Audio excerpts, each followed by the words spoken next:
Shalom, selamat pagi Bapak Ibu Saudaraku yang dikasihi Tuhan.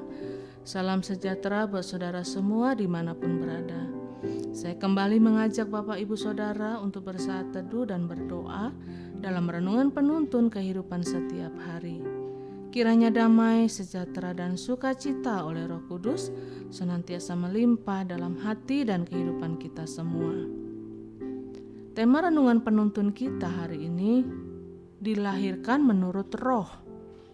Ayat bacaan kita terdapat di dalam Galatia 4 ayat 21 sampai 31 dan di dalam ayat yang ke-23 berkata demikian.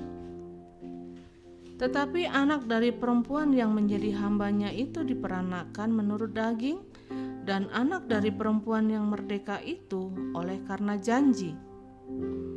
Ayat yang ke-29 berkata, tetapi seperti dahulu, dia yang diperanakan menurut daging menganiaya yang diperanakan menurut roh. Demikian juga sekarang ini. Bapak Ibu Saudaraku yang dikasihi Tuhan, saya percaya bahwa hidup kekristenan kita mengalami dua kelahiran. Pertama, kelahiran daging.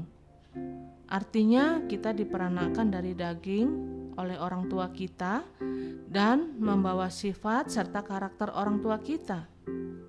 Dan yang kedua, waktu kita bertobat, kita diperanakan atau dilahirkan menurut roh, di mana kita membawa sifat, karunia, dan karakter dari surga, karena Bapa kita yaitu lewat Roh Kudus. Melalui ayat bacaan kita hari ini, kita dapat pelajari bahwa Paulus sedang berbicara tentang diperanakan atau dilahirkan menurut daging dan dilahirkan menurut roh. Sebagai orang yang percaya kepada Kristus, status kita bukan saja sekedar punya agama, yaitu agama Kristen. Tetapi lebih dari itu, kita adalah orang-orang yang telah dilahirkan menurut roh. Artinya kita hidup sebagai anak-anak janji.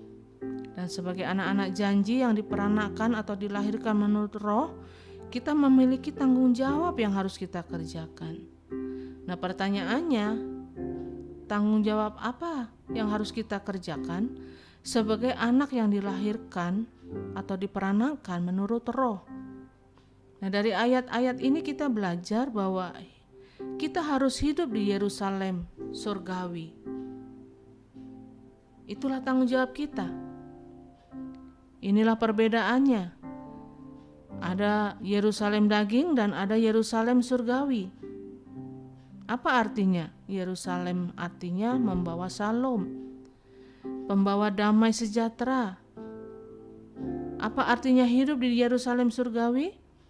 Yaitu kalau kita lihat Yerusalem secara daging penuh dengan peperangan dan pembunuhan. Tetapi Yerusalem surgawi adalah hidup penuh dengan salom, hidup yang penuh dengan damai dan selalu membawa sukacita. Dan yang kedua, apa tanggung jawab kita sebagai anak yang dilahirkan menurut roh? Yaitu hidup dengan janji. Ayat yang ke-28. Paulus katakan, hidup yang kujalani sekarang ini bukan karena melihat, tetapi hidup karena percaya. Artinya, hidup di dalam firman. Mungkin saat ini saudara sedang mengalami pergumulan yang berat dalam hidup saudara. Tetapi ingatlah janji Tuhan yang berkata bahwa Dia tidak akan pernah mempermalukan kita anak-anaknya. Janji Allah berkata, satu utas rambutmu pun tidak akan pernah jatuh ke tanah tanpa seizin Tuhan. Janji Allah juga berkata bahwa orang yang berseru kepada Tuhan akan melihat pertolongan dan kemuliaan Tuhan dinyatakan. Itulah janji Allah.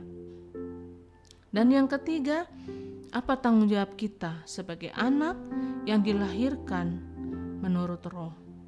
Yaitu hidup dengan kesiapan untuk menghadapi aniaya. Dijelaskan di dalam ayat yang ke-29. Ada masanya dunia akan menolak dan menganiaya orang-orang yang hidup di dalam roh. Tetapi orang-orang yang hidup di dalam roh akan selalu melihat kemuliaan Tuhan. Karena itu Alkitab berkata orang yang rela kehilangan nyawanya karena Kristus justru akan mendapatkannya. Jadi hidup orang percaya adalah hidup yang tidak mempertahankan nyawa. Karena hidup orang percaya adalah hidup yang memberkati. Karena hidup yang demikianlah yang akan mengalami kuasa kemuliaan serta kewibawaan Tuhan akan mengalir dalam hidupnya.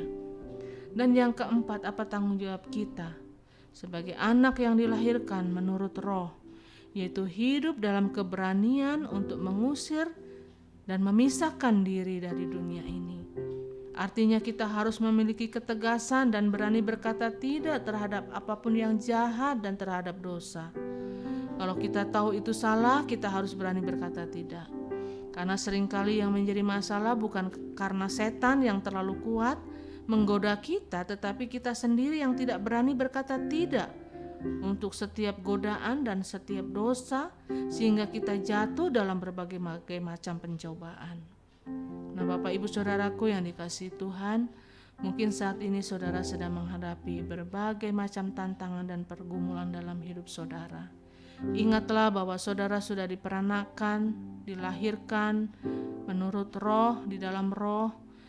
Jadi kita adalah anak-anak Allah, dan waktu kita hidup di dalam roh berarti berkata tidak untuk segala tawaran dosa, maka kita akan selalu berjalan dalam tuntunan Tuhan, berjalan dalam kemenangan dan mujizat, serta hal-hal yang luar biasa akan kita alami dalam hidup kita. Amin. Mari kita berdoa. Bapa, kami bersyukur buat firman-Mu pada pagi hari ini, yang menyadarkan kepada setiap kami, mengingatkan kepada kami bahwa kami adalah anak-anak janji, anak-anak yang dilahirkan, diperanakan di dalam roh, bukan di dalam kedagingan. Karena itu Tuhan, biarlah kami boleh menghidupi setiap janji Tuhan.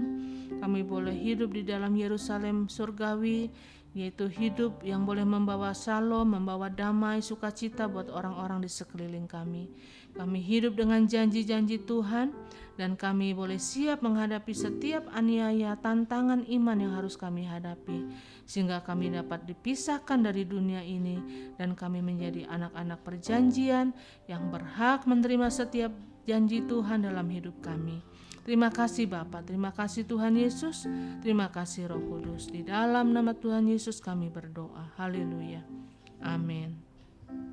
Kiranya berkat yang sempurna dari Allah Bapa kita, kasih karunia dari Tuhan Yesus Kristus, dan persekutuan yang indah dengan Roh Kudus menyertai kita semua dari sekarang ini dan sampai selama-lamanya.